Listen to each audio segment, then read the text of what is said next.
There's differences, and then there's not differences. So, the brain is the same. The brain evolved over the course of millions of years. So I try to make the point that, what Da Vinci was going through the process there's a template there, and it's the same because our brains haven't really changed in an evolutionary sense in 400 or 500 years.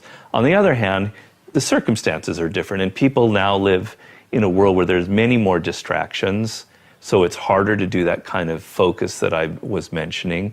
So in some ways it's a little bit harder, and the people that I've interviewed are really good at shutting out all of the distractions of the world. That's sort of what separates them.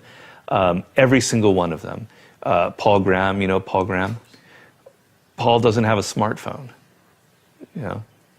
He doesn't spend time on the internet. He's extremely focused.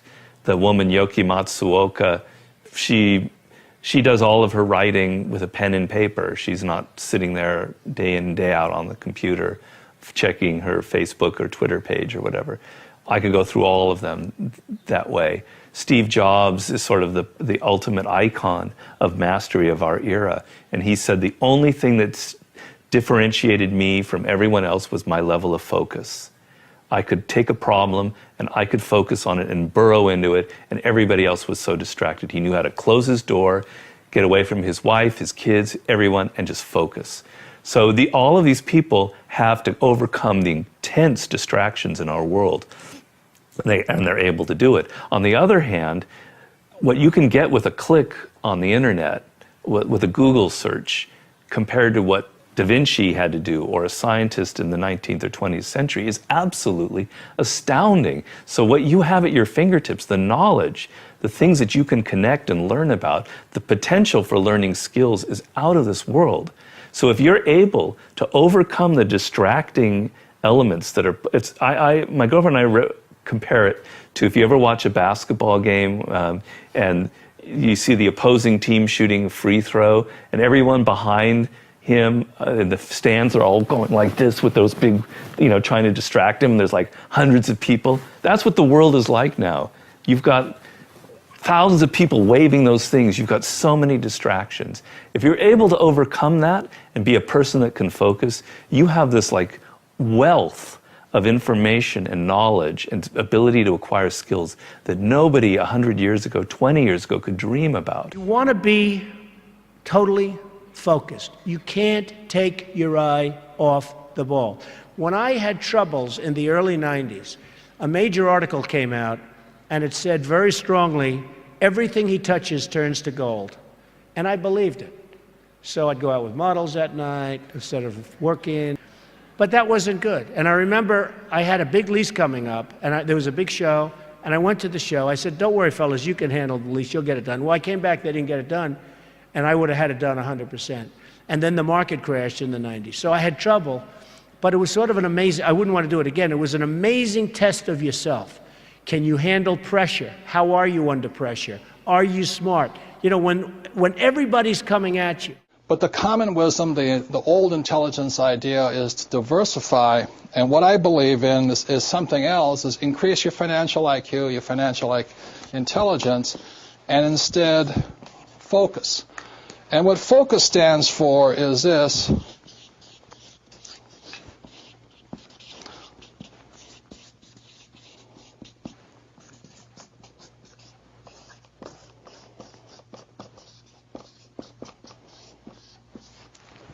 Focus is follow one course till you're successful. And so that's what I did in 1973. I signed up for my first real estate investment course. And I just did it and did it and did it. I bought this one little $18,000 place. And I did it again, and I did it again, and I did it again until the point where I understood it. And then I went into becoming an entrepreneur. And I did it, and I did it, and did it, and I'm still learning. And I'm still learning about real estate. And the reason, in 1966, I got into oil when I went to work for the Standard Oil Company. So today, I'm still focusing. I invest in oil and oil and oil. And I don't diversify. It doesn't mean I don't lose. Sometimes I lose, sometimes I make mistakes and all this. But I just don't buy good as with all the bad. If you're going to be successful as an investor, diversification is good for the average investor. If that's what you want to be, have a good life. But what I'd rather do is be able to know the good ones from the bad ones, the good investments from the bad investments, the good advisors from the bad advisors, and what's good for me and what's not good for you. Because what I do is not necessarily what's going to work for you, and vice versa here. So that's why I really think instead of diversification or diversifying, the new rules of money say follow one course until you're successful, and then keep doing it. Because once you find that way of being successful, you can do it again and again and again. Focus on signal over noise. A lot of companies get confused. They spend money on things that don't actually make the product better. So, for example, at Tesla, we've never spent any money on advertising. We put all of the money into R&D and manufacturing and design to try to make the car as good as possible. I think that's the way to go. So, for any given company, just can keep thinking about, are these efforts that people are expending, are they resulting in a better product or service? And if they're not, stop those efforts. To make your dream come true, you got to stay focused. Some people rather get even than get ahead. Stay focused on where you want to go. I just kept on doing what I was supposed to do. And so I was driving to the radio station. My opponent had over $20,000. I had less than $800. As I was in the radio station, the guy said, "You're going to make a commercial?" I said, "Yes." He said, "It better be a good one because that money can't go pretty far here." And I sat there in the middle control room and I was thinking.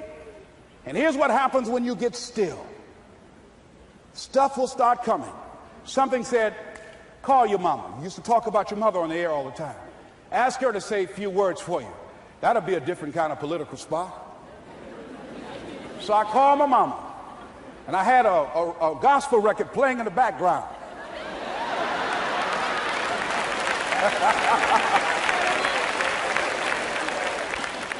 And then I had my mother say, "Hello, this is Mrs. Mamie Brown. When I raised my sons, I raised them to be good children. When they got out of hand, I beat their behind and made them go right. Please vote for my son. He's a good boy."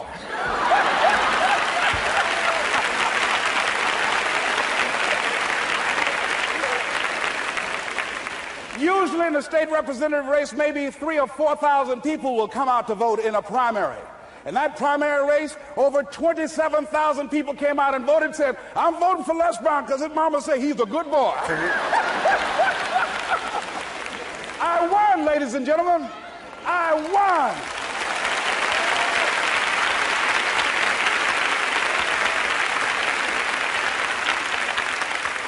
So you've got to be willing to stay focused, to be creative, to be relentless, because things are going to happen to you when you're working on your dream, when you get on track. I remember when I first got involved in speaking, one of the main things that speakers like to do is speak to a certain association that they have over 10,000 of their sales reps that come to this convention.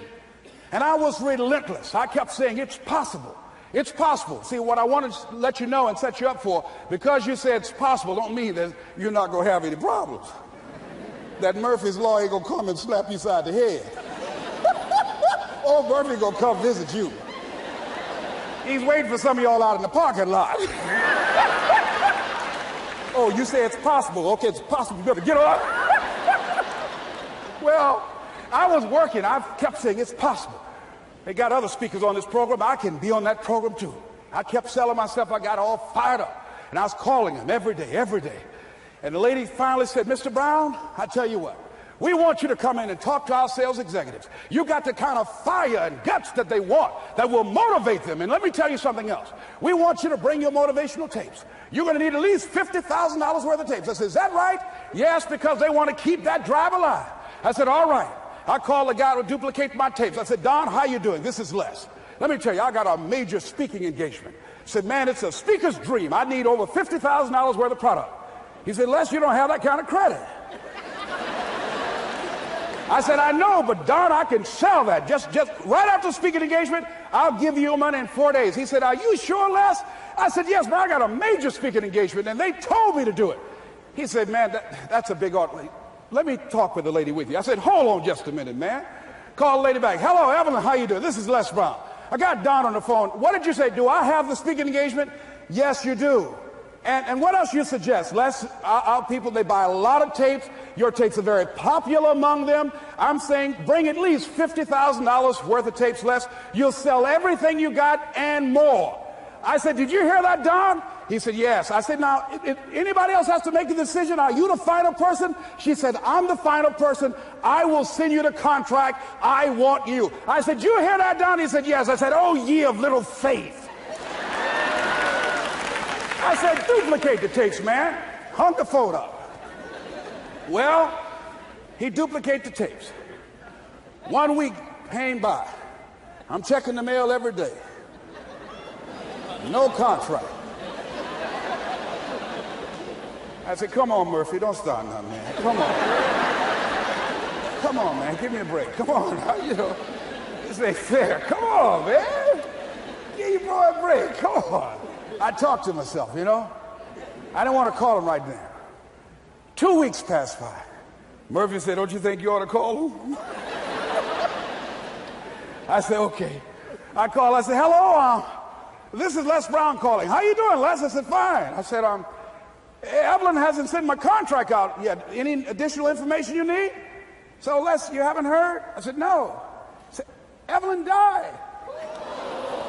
I said, she died? I said, did she say anything about me?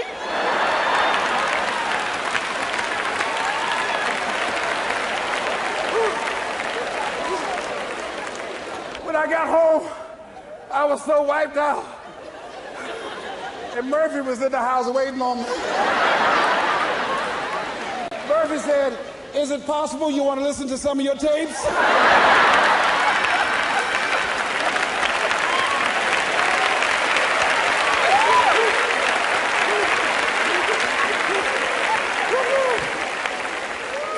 But ladies and gentlemen, here's what I had to do. I had to begin to focus on what was the solution. That this was not the only place that I'll be able to sell those products. And as I began to challenge myself and got some help and support and some other input, I eventually did. It took longer, but it was challenging. But I did it. Repeat after me, please. No matter how bad it is, or how bad it gets, I'm going to make it. I'm going to make it. Shake somebody's hand on your right and left and say, you got that right.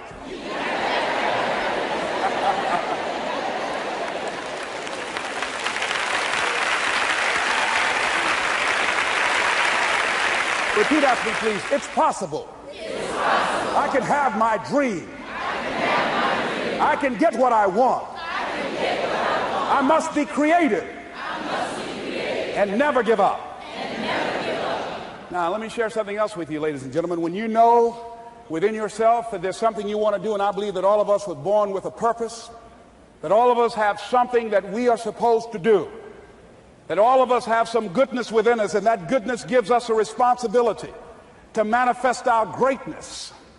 And when you know that, you can feel it in your guts, and you know that you're deliberately operating below your potential, you've gotten comfortable, you stop expanding, you stop stretching, you stop challenging yourself. Let me share something else with you.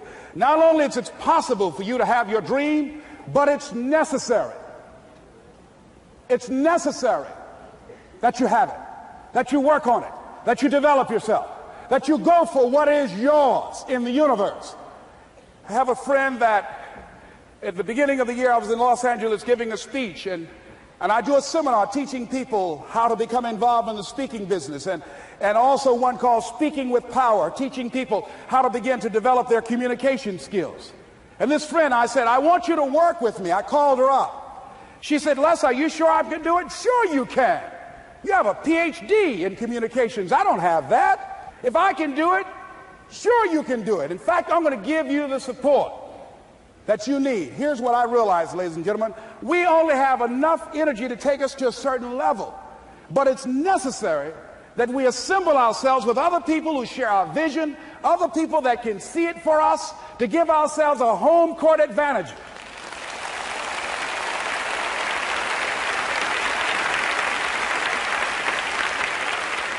So it's necessary that you seek out other people who think like you, who are growing, who have decided that they are not satisfied with where they are. See, I don't believe that necessity is the mother of invention. No, necessity, in my opinion, is not the mother of invention. Refusing to accept things the way that they are is the mother of invention.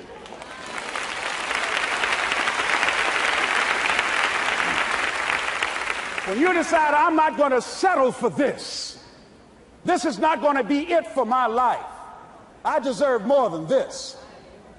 See, that will start making you do some stuff.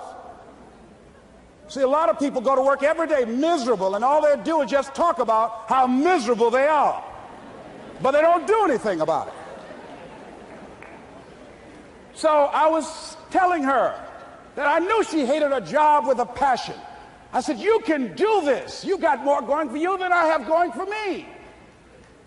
And we've been going through this for years, ladies and gentlemen. She'd been to my seminar speaking for a living. She brought her husband, and that was one of the major problems that I realized that happened in her life. He couldn't see it for her. So you got to make sure that you have people in your life that can see it for you, that will encourage you. Non-affirming relationships can hurt you.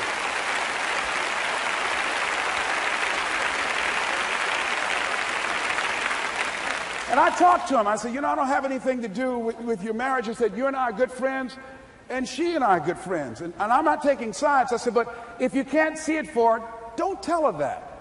Just give her some support. What if you're wrong? It's possible, man, that if I'm doing it, she can do it. Well, you're different. How are you going to tell me that? You've seen her speak. She's got great speaking skills. Don't underestimate her. You don't know. You got a great woman here. But you see, people who can't see it for themselves can't see it for you. He was happy.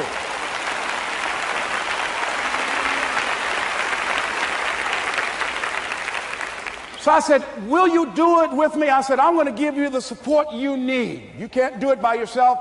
I will stand with you. She said, you will? I said, yes. I'm going to make you a part of my seminar. You'll do a part of it and I'll do a part of it. Speaking with power. She said, okay. 3 days later, ladies and gentlemen, I got an emergency call at my office. It was from her husband. He called and said, tell Les Brown that Marion is dead. I said, oh no. When I was flying there to go to the funeral, and I remember the last time that I saw her, and I had some of her papers that I had gotten inadvertently confused with mine, and I took them home. And I was searching through these papers to do one of her works. She was a prolific writer.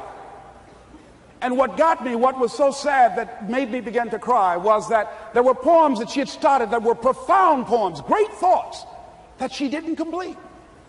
Plays that she had started that she didn't complete. See, that poem was given to her. I can't finish that for her, nor can you. That play, whatever the outcome that she had envisioned, that she had imagined, was given to her. Only her. And that she's the channel that was going to come through. You are here, and you are the vessel, you are the outlet for the universe. That you've been selected. There's something for you to do. I believe all of us have some purpose for being here.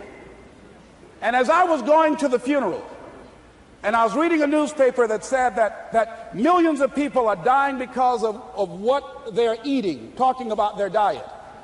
And I'm sure that it was Marion talking to me, whispering, saying, Les, the next time you speak, say that even more are dying because of what's eating them.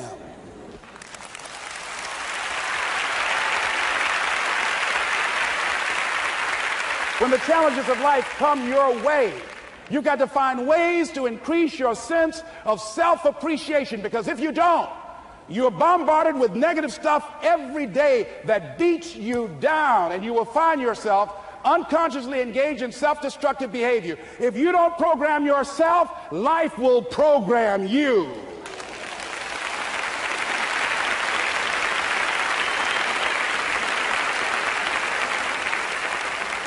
So you want to have an agenda for your life. It's necessary that you have some direction for your life. A friend at the National Speakers Convention gave us a presentation, and it really struck me. He was talking about when he was traveling across Europe, Warren Gresham, and he said at different points, soldiers would wake them up on their journey and ask him the question, And I posed this to you. The question was, where have you been? Why are you here? And where are you going? And that's what I ask you. Where have you been? Where have you been up to this point? You look at your life. You look at what you produce. Is it giving you what you want? Are you living on purpose? Are you living your dream? Are you acting on your ideas? Are you doing all you can do? Have you gotten comfortable? Are you procrastinating? Are you evading your own greatness? Are you surrounding yourself with people that can nourish you? Are you challenging yourself? Are you experimenting? Are you learning something different? Is your life an adventure or is it boring? Where have you been? Why are you here? What brought you here? Investing the time, the money. What brought you here? And where are you going? What is it that you can get out of this session, out of this lecture?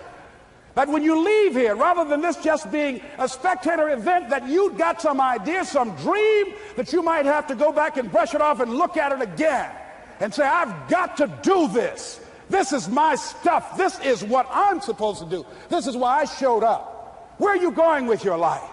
What decisions are you making right now as you look into the future? Are you experimenting to find out what other talents and abilities that you have? See, we're in a time right now. The day is gone where you could just go to college and get out and get a job and work 30 or 40 years with job security and retire with a gold watch. The gold watch days are gone. Brand new day. Party's over. So now you have got to be multi-talented and multi-skilled. You've got to use all your stuff. You don't know what else you can do. I didn't know I can do what I'm doing right now. It's necessary that you stretch and challenge yourself and say, let me see. I started out as a trainer. I'm a trainer. That's what I am. That's what my expertise was in. And then I decided, let me see, can I speak? And then I discovered, hey, I can do that. What if I hadn't tried to do than just been satisfied with just being a trainer, with a limited vision of myself? And then after training, and then I said, well, maybe I can go into business for myself. And I started speaking, going into business for myself. Well, maybe I could train other speakers and teach them how to go into business for themselves. See, you want to have a backup plan. You want to have other strategies for yourself. In case this doesn't work out, you got something else going over here. You don't want to ever put yourself in a situation where you have a limited vision and you're only using a limited amount of your talents, of your skills, and of your abilities. And I'm saying to you, it's possible you've got some talents, some ideas in you, your ability to do some stuff that you haven't even discovered yet. And I'm suggesting that it's necessary that you get outside of your comfort zone. It's necessary that you develop some new relationships where you can learn from people. It's necessary that you do reading, that you do research. It's necessary, if you're already involved in some business, that you don't be satisfied with where you are. If you want to make it today, it's necessary for you to constantly look at ways of getting better. Not only is it possible for you to have your dream, and it's necessary for you to challenge yourself to go after it and get better and leverage relationships that can help you get to where you want to go, but it's you. The major key to your reaching your dream, your living up to your greatness, your making your contribution is you. If the economy is good, fantastic. If the banks are loaning money, that's great. If people are positive, that's great. You don't have any opposition, that's great. But the major key to your making things happen in your life is you. When I wanted to get on public television, you know, they told me, you can't do that. So wait a minute, I've seen these other people on. It's possible I can get on. Leo Biscaya, John Bradshaw. It's possible. Wait a minute, excuse me, hold on, time out. Let's be realistic. Come on, be logical. I said, well, wait a minute, why can't I do it? Well, let's look here. Think about guys who have credentials, all kind of credentials. You don't have any college training. They're not going to put you on television. Give me a break. I said, thank you for that. God love you, and I'm trying. And went on about my business. You hear me? Let me tell you something. What people think about you and the possibilities for your dream is none of your business. That's their business.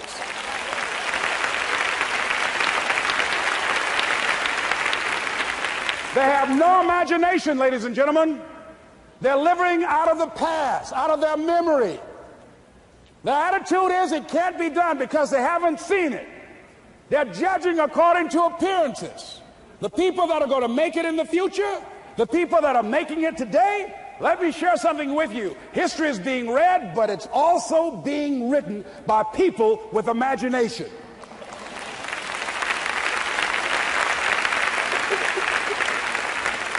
So I went to the next mode, necessary, to start talking to people and seeking and asking for what I wanted and leveraging relationships and trying to find out, how do the people do it that went ahead of me? How do they do it? And then what is it I need to do? How is it I need to train myself, to develop myself? What's the resources that will be required in order to make it happen? And as I start seeking out and asking questions, I started running into people who said, I know someone who can help you do that.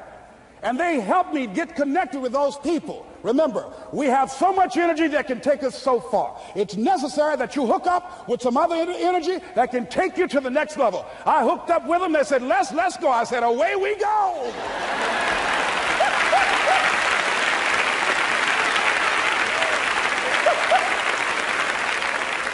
And guess what? Here we are.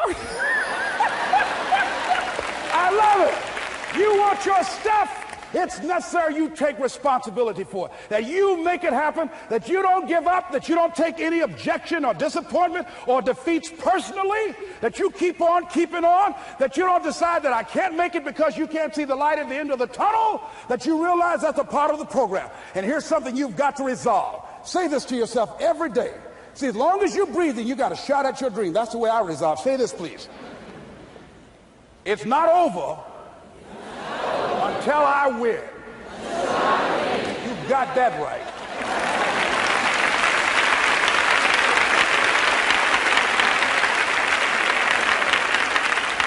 It's not over till I win. Not over till I get through. It's not over till I get over. Not over till I get what I want. Door can't open today, look out. I'm going to come back and take the hinges off. That's how you got to do that. You've got to have that kind of courage, that type of determination. If you want to make it happen, it's you. That you've got to take personal responsibility to make it happen. That you have got to own what it is that you want to do. If it's taking care of your well-being, if it's making a difference in our school system, if it's working with senior citizens, if it's to protect our ecology, if it's to create an economic renaissance, if it's just to take yourself to another level, it's you. You've got to make that happen. We can point out many things that can make it inconvenient or can slow us down, but ultimately, it's on us.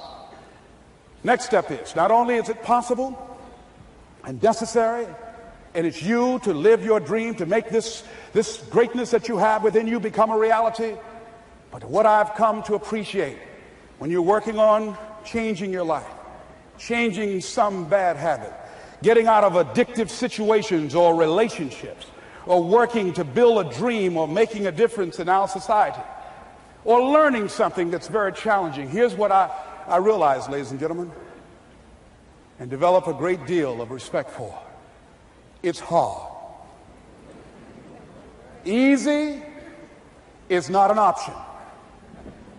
It's hard living. Life is hard. See, it's hard when you are 49 years old, been working on a job for 17 years, and they come in and tell you you're finished and give you 1 week severance pay. And you got to start all over again.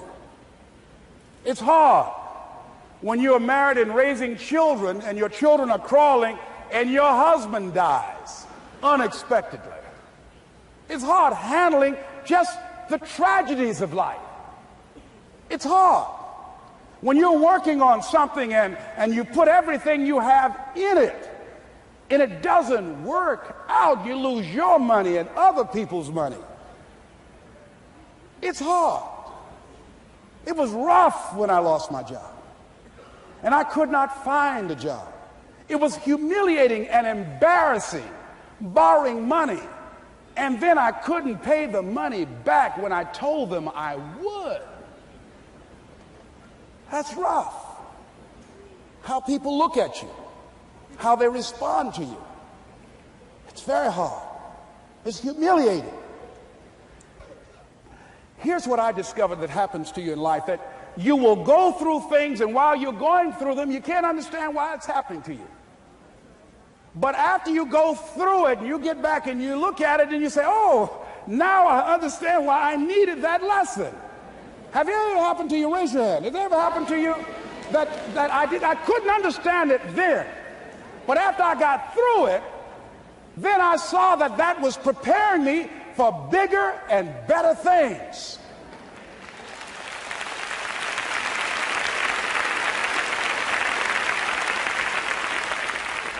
That as you go through the challenges of life and you look at it and embrace whatever comes to you, don't run from it. Step toward it. Don't try and duck it like most people do. See, most people want it easy. See, easy come, easy what? Easy go. See, but when you go at what you're going to deal with and you deal with the difficulties of it, when you handle those hard things close at hand, making those hard decisions right now that you don't want to make, learning those things that you don't like to do, but you know that in order for you to get where you want to go, this is one of the hoops that you have to flip through. And I'm saying to you, whatever you got to do, do it, because if you don't, life is going to whoop you until you surrender and say, okay, all right, I cooperate, okay, I learned, okay. They had to wear me out a long time. So if it's hard, then do it hard. Now, how do you hang in there during the hard, difficult times, Les? You must have faith. You've got to believe in yourself. You've got to believe in your abilities. You've got to believe in your service, your company, your ideas, unquestionably. You've got to have faith, and that faith gives you patience. That it's not going to happen as quickly as you want it to happen. A lot of things are going to happen that will catch you off guard. And so therefore you've got to deal with and handle it as it comes. And not only that, but that faith and patience drives you into action. You've got to keep moving and keep plugging away.